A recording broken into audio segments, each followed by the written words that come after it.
CBCയുടെ president Mar Andrews താഴത്ത് അദ്ദേഹത്തിൻ്റെ സ്ഥാനമൊഴിയാൻ ഏതാനും മണിക്കൂറുകൾ, എനിക്ക് തോന്നുന്നു 3-4 ദിവസം കൊണ്ട് ബാക്കി നിൽക്കെ അദ്ദേഹം പണ്ട് ഉന്നയിച്ചിരുന്ന ഒരേ വിഷയം തന്നെ വീണ്ടും ഉന്നയിച്ചുകൊണ്ട് രംഗത്ത് വന്നിരിക്കുകയാണ്. നമ്മൾ എറണാകുളം അങ്കമാലി അതിരൂപതയുമായി ബന്ധപ്പെട്ടോ, എറണാകുളം അതിരൂപതയിലെ വൈദികരുമായി ബന്ധപ്പെട്ടോ, വിശ്വാസികളുമായി ബന്ധപ്പെട്ടോ യാതൊരു തരത്തിലുള്ള ബാഹ്യശക്തികൾ, പ്രത്യേകിച്ച് മുസ്ലിം അല്ലെങ്കിൽ കമ്മ്യൂണിറ്റിയുമായോ അല്ലെങ്കിൽ PFI പോലുള്ള സംഘടനകളുമായോ ഏതെങ്കിലും തരത്തിലുള്ള ബന്ധം വരുന്നതോ അല്ലെങ്കിൽ വരാൻ സാധ്യതയുള്ളതുമായ തെളിവുകളോ സാഹചര്യങ്ങളോ നിലവിലില്ലാതിരിക്കെ എന്തുകൊണ്ടായിരിക്കും മാർ ആൻഡ്രൂസ് താഴത്ത് അത്തരത്തിലുള്ള ആരോപണമായി ഈ അവസാന നിമിഷം വീണ്ടും രംഗത്ത് വന്നിട്ടുണ്ടെന്ന് ഷൈജു പ്രതീക്ഷിക്കുന്നത്?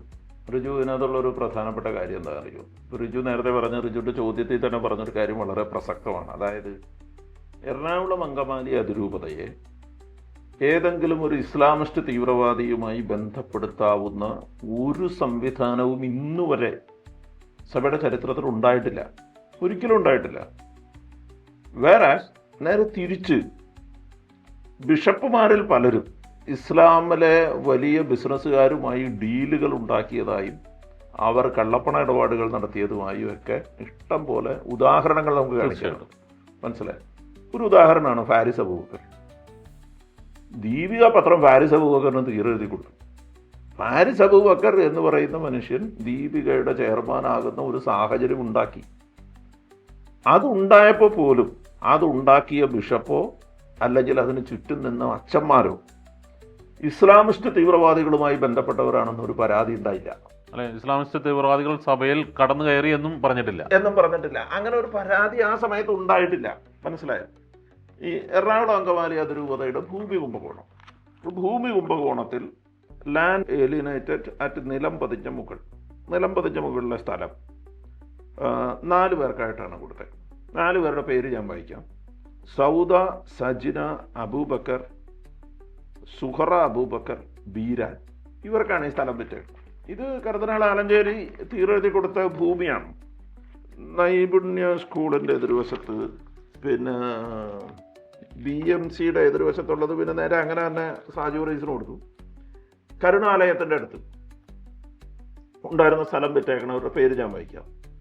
Kabir KH, Shafeeq Muhammad Ali, Saimath, Faisal, Raufas, Gireesh, Harikrishnan, TM Muhammad, Siyad, Noushad KN, Shabbir, Sauda, Daman, TB Shameer. ഞാൻ പറഞ്ഞത് ഇതിനകത്ത് ഉണ്ടായിരുന്ന 36 ആധാരങ്ങളിൽ ഭൂരിഭാഗം ആധാരങ്ങളും ചെയ്തു കൊടുത്തിരിക്കുന്നത് മുസ്ലിമിനാണ്. നമ്മൾ ഈ തർക്കങ്ങൾക്കിടയിൽ ഏതെങ്കിലും ഒരു സമയത്ത് ഇസ്ലാമിസ്റ്റുകൾ എറണാകുളത്തെ ഭൂമി കൈയടക്കാൻ വന്നതാണെന്നൊരു പരാതി നമ്മൾ ഉന്നയിച്ചില്ല, ഒരിക്കലും ഉന്നയിച്ചിട്ടില്ല. നമ്മൾ ഉന്നയിച്ചില്ല. കർദിനാൾ ആലഞ്ചേരിയോ സാജു വർഗീസോ ഇസ്ലാമിസ്റ്റ് ഭീകരവാദികളുമായി കൂട്ടം ചേർന്ന് എറണാകുളം അങ്കമാലി അതിരൂപതയെ തകർക്കാൻ ശ്രമിച്ചതാണ് എന്ന് നമ്മൾ പറഞ്ഞിട്ടില്ല. നമുക്ക് അങ്ങനെ ഒരു ആരോപണം ഉണ്ടായിരുന്നില്ല. അതൊരു ബിസിനസ് ഡീലിന്റെ ഭാഗമായി മുഴുവനും മുസ്ലിങ്ങൾ കൂടും. യഥാർത്ഥത്തിൽ അത്തരം ഒരു ആരോപണം ഉന്നയിക്കേണ്ടിയിരുന്നത് നമ്മളല്ലേ? തീർച്ചയായിട്ടും. ഞാൻ പറഞ്ഞത് ഇതിന്റെ ഒരു വിശാലമായ അർത്ഥത്തിൽ നോക്കിയാൽ അങ്ങനെയാണ്.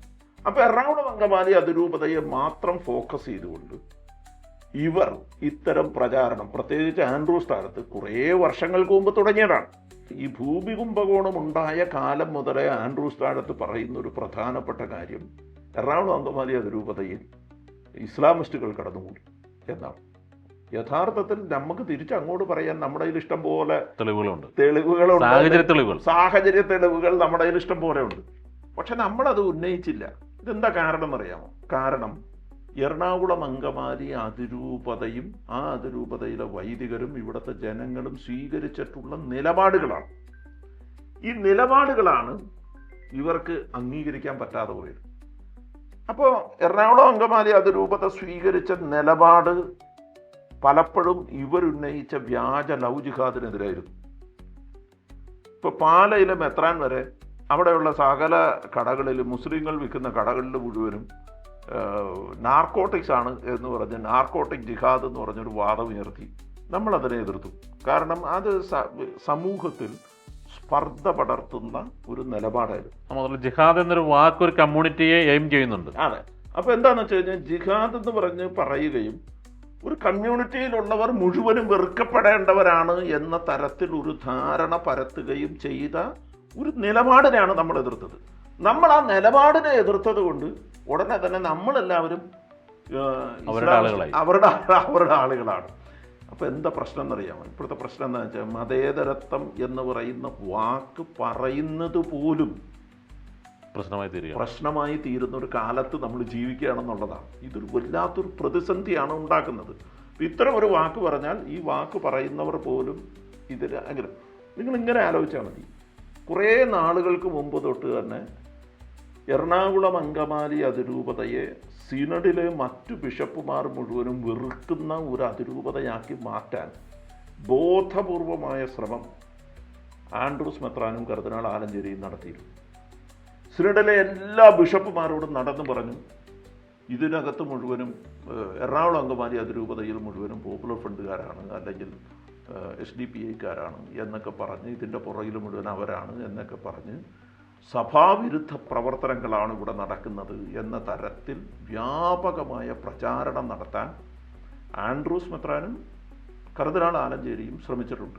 അതിൻ്റെ തെളിവുകൾ നമ്മുടെ കയ്യിലുണ്ട്. നമ്മളെല്ലാവരും ഇഷ്ടംപോലെ കേട്ടതാണ്. ഇപ്പോൾ അതിനുശേഷം ഇത്രയും കാലം ഇത് പറഞ്ഞുകൊണ്ടിരുന്നിട്ട് സിനഡിലുള്ളവരും ബാക്കി ബിഷപ്പുമാരും എല്ലാവരും അതിനെന്തെങ്കിലും ഒരു തെളിവ് തരൂ എന്ന് ചോദിച്ചപ്പോൾ ഒരു തെളിവും കൊടുക്കാനില്ല. മനസ്സിലായി? ഒരു തെളിവും കൊടുക്കാനില്ല. റിജു ഈ ഒരു പ്രചാരണമുണ്ട് എന്ന് കേട്ടിട്ട് എത്ര കൊല്ലമായി കാണും? ഒരു 3 കൊല്ലത്തിൽ കൂടുതലായിട്ടുണ്ട്. ഏറ്റവും കുറഞ്ഞ 3 കൊല്ലമായി. അല്ലാതെ അത് മാർപ്പാപ്പയുമായി ബന്ധപ്പെട്ട് മാർ ആൻഡ്രൂസ് നടത്തിയ ഒരു ലെറ്റർ ഡ്രാഫ്റ്റിങ്ങും ആ ലെറ്റർ പ്രിന്റ് എടുക്കാൻ വേണ്ടി മെയിൽ ചെയ്തത് മാറിപ്പോയി മറ്റൊരാൾക്ക് എത്തുകയും അത് പുറത്തു വന്നതിന് ശേഷമാണ് നമ്മൾ ഇത്തരത്തിൽ ഇദ്ദേഹം പറയുന്നത് കൂടാതെ രേഖാമൂലം ഒരു പരാതി പോലെ മുന്നോട്ട് പോകുന്നുണ്ട് എന്ന് നമുക്ക് തോന്നലുളവായത് അതിനുശേഷമാണ്. അതിനും വർഷങ്ങൾക്ക് മുമ്പ് ഞാൻ പറഞ്ഞത്, ഫ്രാങ്കോയുടെ സമരം നടക്കുന്ന വഞ്ചി സ്ക്വയർ സമരം നടക്കുന്ന കാലം മുതലേ ഈ സാധനം തുടങ്ങിയതാണ്. തട്ടനിട്ട കുറച്ച് സ്ത്രീകൾ സമരപ്പന്തലിൽ വന്നു എന്ന് പറഞ്ഞുകൊണ്ട് അതിനെ ഒരു വർഗീയ ശക്തികളുടെ പിന്തുണയാണ് ഈ സമരം നടക്കുന്നത്, അല്ലെങ്കിൽ ഇസ്ലാമിസ്റ്റ് സംഘടനകളുടെ SDPIയുടെ പിന്തുണയോടെയാണ് ഈ സമരം മുന്നോട്ട് പോകുന്നത് എന്ന തരത്തിലുള്ള പ്രചാരണം അന്ന് ഉണ്ടായിരുന്നു. അപ്പോൾ ഇതിൻ്റെയൊക്കെ പുറകിൽ അന്നും ആൻഡ്രൂസ് മെത്രാൻ തന്നെയാണ്. കാരണം ആൻഡ്രൂസ് മെത്രാനാണ് ഫ്രാങ്കോയുടെ ഏറ്റവും അടുത്ത സുഹൃത്തും തീർച്ചയായിട്ടും ഒപ്പം പഠിച്ചവരും അങ്ങനെയുള്ള ആളുകൾ, ഓരോ രൂപതക്കാർ ഒപ്പം പഠിച്ചവരാണ്. അദ്ദേഹം ഞാൻ പറഞ്ഞത്, ആൻഡ്രൂസ് മെത്രാൻ ഫ്രാങ്കോയെ ന്യായീകരിക്കുന്നത് നമ്മൾ 5 പേര് കൂടി പോയ സമയത്ത് നേരിട്ടാണ്. തീർച്ചയായിട്ടും കന്യാസ്ത്രീ സമരത്തിൽ എനിക്കൊന്ന് സഭയുടെ ചരിത്രത്തിൽ ഇതിനു മുമ്പ് ഈ 2000 വർഷത്തിനിടയ്ക്ക് കന്യാസ്ത്രീകൾ പരസ്യമായി ഒരു പന്തലിൽ പരസ്യ സ്ഥലത്ത് വന്നിരുന്ന് സമരം ചെയ്ത ചരിത്രം സഭയ്ക്ക് ഉണ്ടായിട്ടില്ല എന്ന് എനിക്ക് തോന്നുന്നു. അത് നടത്തിയ അല്ലെങ്കിൽ സംഘാടകരായ ആളുകൾ, നമ്മളടക്കം ഉൾപ്പെടെയുള്ള സംഘടനകൾക്ക് സ്വപ്നത്തിൽ പോലും വിചാരിക്കാത്ത രീതിയിലാണ് പൊതുസമൂഹത്തിൻ്റെ പിന്തുണ ലഭിച്ചത്. ആദ്യ ദിവസം കഴിഞ്ഞ് 2 ദിവസം കഴിഞ്ഞ് നമ്മൾ നിർത്തേണ്ടി വരുമോ എന്ന് ചിന്തിച്ചിരുന്നിടത്ത് കേരളത്തിൻ്റെ നാനാഭാഗത്തുനിന്നും ആയിരങ്ങൾ ഒഴുകി പന്തലിലേക്ക് എത്തുകയായിരുന്നു. നമുക്ക് പന്തലിൽ അടുത്ത ദിവസങ്ങളിൽ നമ്മൾ ഒന്നുകൂടി വിശാലമായി ബലത്തോടെ കെട്ടേണ്ടി വന്നു, പുതുക്കി പണിയേണ്ടി വന്നു. കാരണം നമ്മൾ ഒരിക്കലും സ്വപ്നത്തിൽ പോലും ചിന്തിക്കാത്ത രീതിയിലാണ് അതിൻ്റെ ഒരു പിന്തുണ വർദ്ധിച്ചു വന്നത്.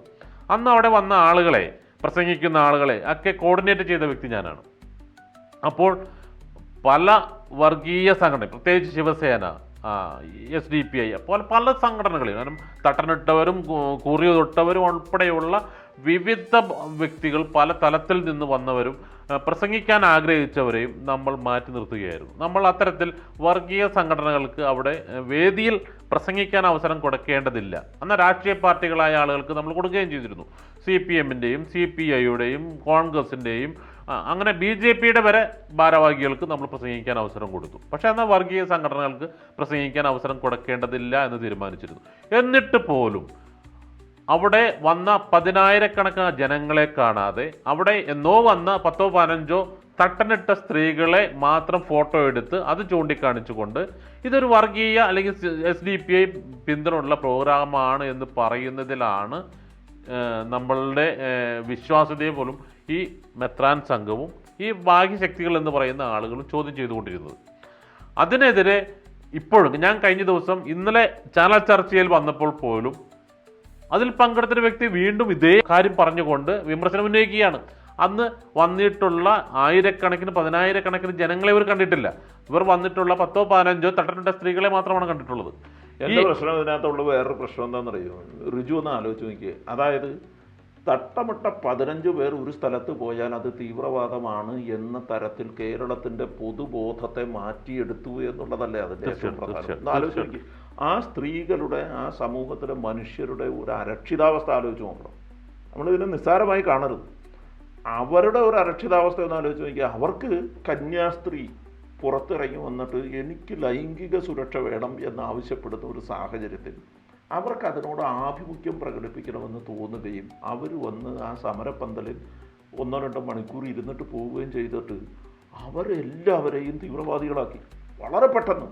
എന്ന് വെച്ചാൽ പൊതുസമൂഹത്തിൻ്റെ ഒരു പൊതു മനസ്സിനെ ആ തരത്തിലേക്ക് മാറ്റിയെടുക്കാൻ അന്നു മുതൽ ഇവിടെയുള്ള ബിഷപ്പുമാർ ശ്രമിച്ചിരുന്നു. അതിൻ്റെ പുറകിൽ ആൻഡ്രൂസ് മെത്രാൻ ഉണ്ടായിരുന്നു. ഞാൻ പറഞ്ഞത് ഈ സമരത്തെ തന്നെ വർഗീയവൽക്കരിക്കുക വഴി സമരത്തെ നിസ്സാരവൽക്കരിക്കുക എന്ന ലക്ഷ്യം കൂടി ഇവർക്കുണ്ട്. ഞാൻ ചോദിക്കണം, അത് ഏത് വർഷം? 2019. ഇപ്പൊ 2019 ഈ സമരം നടന്ന കാലം തൊട്ട് തുടങ്ങിയതാണ്. അതിനുശേഷം ഇദ്ദേഹം, ഈ ആൻഡ്രൂസ് മെത്രാൻ, സീറോ മലബാർ സഭയുടെ സിനഡിലെ മുഴുവൻ മെത്രാന്മാരോട് ഇങ്ങനെയാണെന്ന് പറഞ്ഞു നടന്നിരുന്നു. മനസ്സിലായി? തീർച്ചയായിട്ടും പുള്ളി മെനഞ്ഞെടുത്ത ആ കഥയ്ക്ക് ഒരു ആധികാരികത കിട്ടാൻ വേണ്ടി അദ്ദേഹം ഇപ്പോൾ അതിനകത്തൊരു സാധനം കൂട്ടിച്ചേർത്തു. എന്താണെന്നറിയാമോ? PFI റെയ്ഡ് ചെയ്ത ഒരു ഉദ്യോഗസ്ഥൻ എന്നോട് ഇങ്ങനെ പറഞ്ഞു. എന്നാണ് എഴുതി? PFI റെയ്ഡ് നടന്നത് 2022-ലാണ്. ഉദ്യോഗസ്ഥൻ പറഞ്ഞിട്ടൊന്നുമല്ല, പുള്ളി ഈ കഥ അതിനു മുമ്പേ പറഞ്ഞു തുടങ്ങിയത്. ശരിയാണ്. PFI റെയ്ഡ് നടക്കുന്നത് 2022-ലാണ്. 2022 റെയ്ഡിന് ശേഷം ഒരു ഉദ്യോഗസ്ഥൻ ഇങ്ങനെ പറഞ്ഞു എന്നാണ് പറയുന്നത്. ഒന്നാമത്തെ കാര്യം, ആ ഉദ്യോഗസ്ഥൻ്റെ പേര് ഇദ്ദേഹം വെളിപ്പെടുത്താത്തോളം കാലം അദ്ദേഹത്തിൻ്റെ ഒരു സാങ്കല്പിക കഥാപാത്രം മാത്രമായിട്ട് ആ ഉദ്യോഗസ്ഥനെ നമുക്ക് കാണാൻ പറ്റുള്ളൂ. പിന്നെ എന്താണ് പറയുന്നത്, ഒരു ധാർമ്മിക ബലമുള്ള ഒരു ഉദ്യോഗസ്ഥൻ ഒരു റെയ്ഡിലെ വിവരങ്ങൾ മറ്റൊരാളോട് ഷെയർ ചെയ്യുമെന്ന് ഞാൻ കരുതുന്നില്ല. അത് ഒരു ഔദ്യോഗിക സീക്രസിയുടെ ഭാഗമാണ്.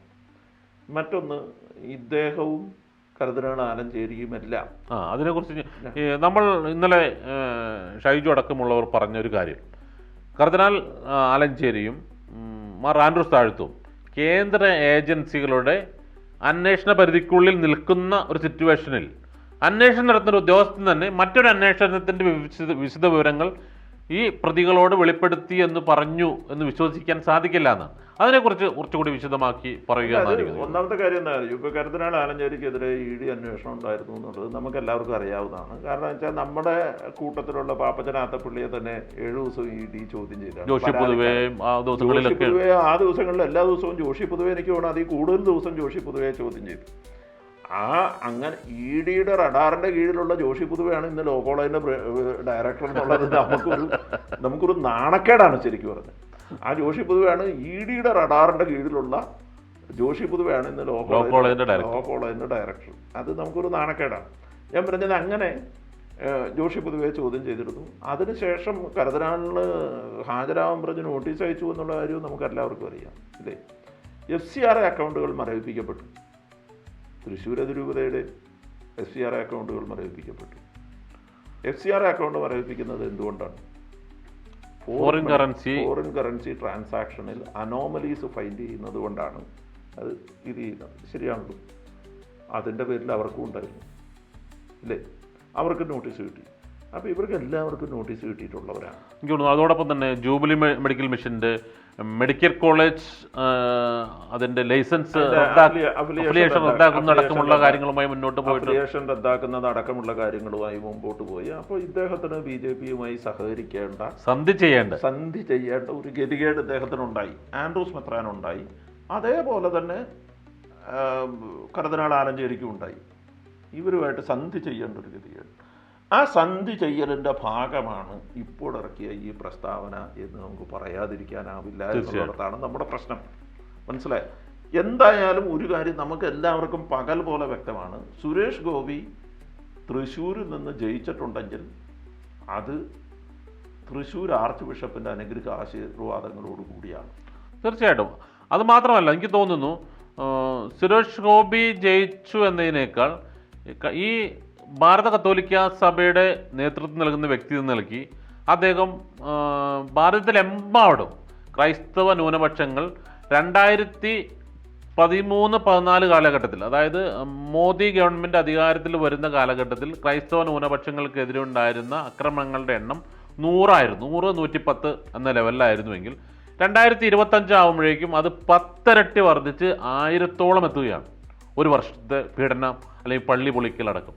മണിപ്പൂരിലുണ്ടായ സംഭവങ്ങളെക്കുറിച്ച് ചിന്തിക്കാവുന്നതിനപ്പുറമാണ്. ഏകദേശം 250ഓളം പള്ളികൾ തന്നെ കത്തിച്ചു കളഞ്ഞിട്ടുണ്ട്.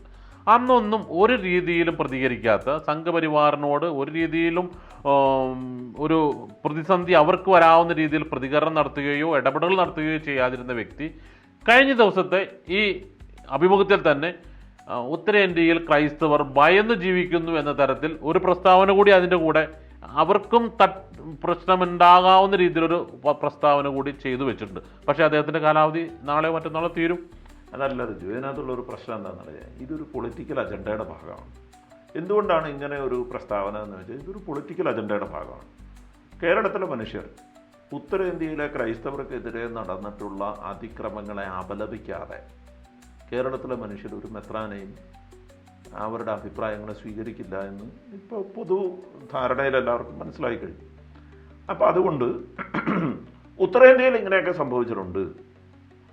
അതിന് RSSും കൂടി ഉത്തരവാദികളായേക്കാം. എന്നാൽ കേരളത്തിൽ ക്രൈസ്തവരെ അവഗണിക്കുന്നത് LDFും UDFും കൂടി ചേർന്നാണ് എന്ന മട്ടിലാണ്. അതായത് ഉത്തരേന്ത്യയിൽ അങ്ങനെയൊക്കെ സംഭവിച്ചിട്ടുണ്ട്, പക്ഷെ കേരളത്തിൽ അങ്ങനത്തെ പ്രശ്നമില്ല എന്ന രീതിയിലാണ് അദ്ദേഹത്തിന്റെ പ്രശ്നങ്ങളുണ്ട്. അല്ല, പുള്ളിയുടെ ഒരു നറേറ്റീവ് അതാണ്. ആൻഡ്രൂസ് മെത്രാന്റെ ഇന്റർവ്യൂ വായിച്ചാലുള്ള നറേറ്റീവ് കേരളത്തിൽ അത്ര വലിയ പ്രശ്നമില്ല എന്ന രീതിയിലുള്ളൊരു നറേറ്റീവാണ്. ഒറ്റ കാര്യം ആലോചിച്ചാൽ മതി. ആൻഡ്രൂസ് മെത്രാൻ CBCI പ്രസിഡന്റ് ആയതിനു ശേഷമാണ് BJP നേതാക്കൾ ബിഷപ്പ് ഹൗസുകളിൽ കേക്ക് കൊടുക്കാൻ തുടങ്ങിയെന്ന് ഓർക്കണം. തീർച്ചയായിട്ടും മനസ്സിലായോ? കഴിഞ്ഞ 4 വർഷത്തിനുള്ളിലാണ് നമ്മളിത് കാണുന്നതെന്ന് ഓർക്കണം. അതിനു മുമ്പ് ഉണ്ടായിരുന്നില്ല. മനസ്സിലായോ? ഇത് ആൻഡ്രൂസ് മെത്രാനും കൂടി ചേർന്നിട്ടുള്ള ഒരു കൂട്ടുകെട്ടിൻ്റെ സന്ധി ചെയ്യലിൻ്റെ ഭാഗമായിരുന്നു. കാരണം ആൻഡ്രൂസ് മെത്രാൻ CBCI പ്രസിഡൻ്റാണ്. ഈ കഴിഞ്ഞ 2-3 വർഷങ്ങളായിട്ട് മാത്രമാണ് നിങ്ങൾ പ്രധാനമന്ത്രി ഏതെങ്കിലും ക്രിസ്മസിന് പള്ളിയിൽ പോകുന്നത് കണ്ടിട്ടുള്ളൂ. തീർച്ചയായിട്ടും അങ്ങനെ ഒരു സംഭവമില്ല. കോൺഗ്രസ് പ്രധാനമന്ത്രി വരെ പോകാറില്ലെന്ന്. അങ്ങനെ ഒരു സംഭവമില്ല. അപ്പോൾ എന്തുകൊണ്ടാണ് ഇത് ചെയ്യുന്നത് എന്ന് ചോദിച്ചാൽ വളരെ ബുദ്ധിയുള്ള ആളുകൾക്ക് എല്ലാവർക്കും സാധാരണഗതിയിൽ മനസ്സിലാക്കാവുന്ന ഒരു കാര്യമുള്ളൂ. ഇത്രയേ ഉള്ളൂ സംഭവം. ഇത് ക്രിസ്ത്യാനിയെ പ്രീണിപ്പിക്കണം. ഇപ്പോൾ ഇവിടുത്തെ പ്രശ്നം എന്താണ്? ഇവിടുത്തെ പ്രശ്നം മുസ്ലിം സമൂഹത്തിലെ ഒരു വിഭാഗം മനുഷ്യർ സീറോ മലബാർ സഭയിൽ ഭിന്നിപ്പുണ്ടാക്കാൻ ശ്രമിച്ചു എന്ന ഒരു പ്രസ്താവനയാണ് ഇയാൾ ഇറക്കിയത്, ഇല്ലേ? അപ്പോൾ ക്രിസ്ത്യൻസിന്റെ മൈൻഡ് മുസ്ലിം വിരുദ്ധത ആളിക്കത്തിക്കുക ഒറ്റ ലക്ഷ്യമാണ്. അതാണ്. അതായത് എപ്പോഴും ഒരു സ്ഥലത്ത് കൺസോളിഡേഷൻ ഉണ്ടാകാൻ ആ സ്ഥലത്തെ മുഴുവൻ മനുഷ്യർക്കെതിരെ ഒരു പൊതു ശത്രു ഉണ്ടെന്ന് വരുത്തി തീർക്കുക എന്നുള്ളതാണ് അതിൻ്റെ ഒരു ധാരണ. മനസ്സിലായോ? അപ്പോൾ ഇവിടെ ഒരു പൊതുശത്രു ഉണ്ട്. ആ പൊതുശത്രു എന്ന് പറയുന്നത് ഇസ്ലാമാണ് അല്ലെങ്കിൽ മുസ്ലിങ്ങളാണ് എന്നുള്ളതാണ്. എറണാകുളം അങ്കമാലി അതിരൂപതയ്ക്ക് അങ്ങനെ ഒരു നിലപാടില്ല എന്നുള്ളിടത്താണ് എറണാകുളം അങ്കമാലി അതിരൂപത ഒരു വേറിട്ട കാഴ്ചപ്പാടായി വരുന്നത്. അതുകൊണ്ടാണ് എറണാകുളം അതിരൂപത ടാർഗറ്റ് ചെയ്യപ്പെടുന്നത്. എറണാകുളം അങ്കമാലി അതിരൂപതയുടെ നിലപാട് ആഗോള കത്തോലിക്ക സഭയുടെ നിലപാടിനോട് ചേർന്നിട്ടാണ്. തീർച്ചയായിട്ടും ആഗോള കത്തോലിക്ക സഭയുടെ നിലപാട് എന്താണോ അതാണ് എറണാകുളം അങ്കമാലി അതിരൂപതയുടെ നിലപാട്. ആഗോള കത്തോലിക്ക സഭ ഇതര സമുദായങ്ങളെ മുഴുവനും, സമൂഹത്തെ മുഴുവനും, അത് നിങ്ങൾ കാറ്റക്കിസം ഓഫ് കാത്തലിക് ചർച്ചസ് വായിച്ചു നോക്കിയാൽ നമുക്ക് അതിനകത്ത് വളരെ വ്യക്തമാണ്. ഇതര സമൂഹങ്ങളെ മുഴുവനും സഹോദരങ്ങളെ പോലെ കാണാനാണ് ആഗോള കത്തോലിക്ക സഭ ശ്രമിക്കുന്നത്. അത് ഇതര ക്രൈസ്തവ സഭകളെയും ഇതര മറ്റു മതസ്ഥരെയും എല്ലാം സഹോദരങ്ങളെ പോലെ കാണുന്ന. ഉദാഹരണം നമ്മുടെ ശ്രീനാരായണ ഗുരുവിന്റെ 150ാമത്തെ ജയന്തി ആഘോഷം വത്തിക്കാനിൽ വെച്ച് നടത്തി. അപ്പോൾ അതുകൊണ്ട് ഞാൻ പറഞ്ഞതെന്ന് വെച്ചാൽ അത് അങ്ങനത്തെ ഒരു കാഴ്ചപ്പാടാണ് ആഗോള കത്തോലിക്ക സഭയ്ക്ക്. ആഗോള കത്തോലിക്ക സഭയുടെ അതേ കാഴ്ചപ്പാട് പിന്തുടരുന്ന ഒരു ഇൻക്ലൂസീവ് നേച്ചറുള്ള ഒരു സഭയാണ് എറണാകുളം അങ്കമാലി അതിരൂപത. അതുകൊണ്ട് വൈദികരും വിശ്വാസികളും എല്ലാവരും. അതുകൊണ്ടാണ് എറണാകുളം അങ്കമാലി അതിരൂപത ടാർഗറ്റ് ചെയ്യപ്പെടുന്നത്. അല്ലാതെ ഇവർക്ക് ഈ പറഞ്ഞതുപോലെ ഇസ്ലാമിസ്റ്റുകളായിട്ടോ ബാക്കിയുള്ളവരായിട്ടോ ബന്ധിപ്പിക്കാൻ തക്ക വിധത്തിലുള്ള യാതൊന്നും അവരുടെ കയ്യിലില്ല. ഒറ്റ പ്രശ്നം അവർക്കുള്ളൂ, നമ്മുടെ നിലപാടാണ്. തീർച്ചയായിട്ടും നമ്മുടെ നിലപാടാണ് പ്രശ്നം. ആ നിലപാടിനെതിരെയാണ് ഇവർ സംസാരിച്ചുകൊണ്ടിരിക്കുന്നത്. ആ നിലപാടിനെ നിലപാടായി കാണാതെ അതിനെ വളച്ചൊടിക്കാൻ വേണ്ടി ഉണ്ടാക്കുന്ന കഥകളും തന്ത്രങ്ങളുമാണ് ഇപ്പോൾ ഇവിടെ പുറത്ത് കണ്ടുകൊണ്ടിരിക്കുന്നത് മുഴുവനും എന്നാണ് എനിക്ക് മനസ്സിലാകുന്നത്.